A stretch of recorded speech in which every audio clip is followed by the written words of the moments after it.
Okay, now we're going to get into capitalization rates, also known as cap rates.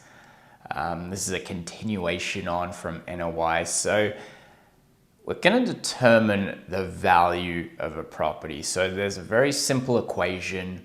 Value equals NOI divided by cap rate, which is a percentage. So by value, we could also mean purchase price. Really doesn't matter what we use, but we've gone through NOI in the last section, cap rate as a percentage. We'll talk about the math right now, and then we'll get into the theory of what cap rate actually means. So we can use algebra to kind of rearrange this equation to come up with to solve for the other variables, either cap rate. So for instance, if we if we're looking for cap rate, that would equal NOI over the value of the property. So really the question is, what cap rate are they offering this property at? So they might give you the NOI, how much income the property is producing, and they may say, hey, this is the purchase price or the list price they're offering it at, and you can do that math and it will spit out the cap rate for you as a percentage. We also could rearrange it to solve for NOI, so value times cap rate, or purchase price times cap rate, if you will, or list price times cap rate, or whatever you want to use for that value variable. So when would we need to use this? I use it very rarely, usually when I get an ad for a property and I might say, 123 Main Street offered for $1 million at a very reasonable 8 cap. So you could use that equation, times $1 million by 8%, and you would get $80,000 NOI. So if I wanted to know what the NOI is, and that could be for a multitude of reasons, I might just want to say, hey, is this deal, how much money is it going to make me if I actually purchase it? That's when I may want to know what the NOI is.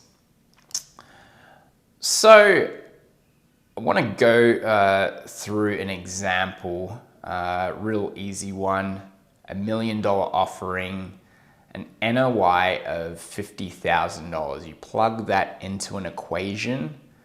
So remember, NOI over cap rate equals value. Here we're given the offering, which is the value, $1 million.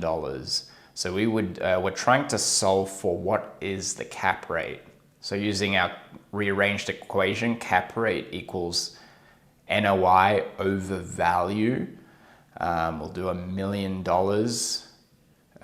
is on the bottom, the denominator. The top would be $50,000. So 50,000 divided by $1 million. If you do that in your calculator, you're going to get 0.05. The calculator is going to show it as a decimal, but really it's 5%. So a 5% cap rate.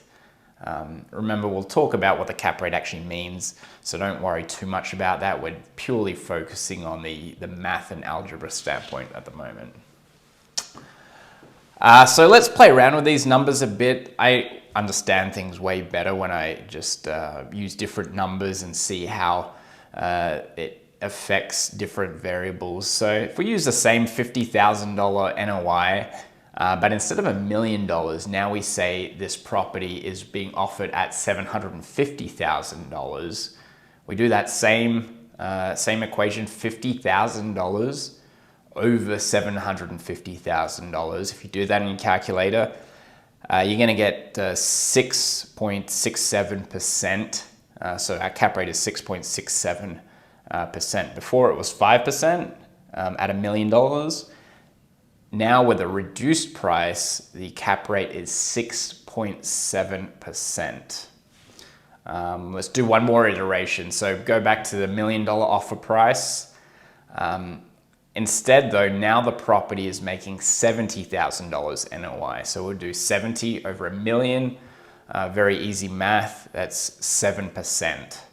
So through those three different variables of the NOI and purchase price, you can see it's produced a different cap rate.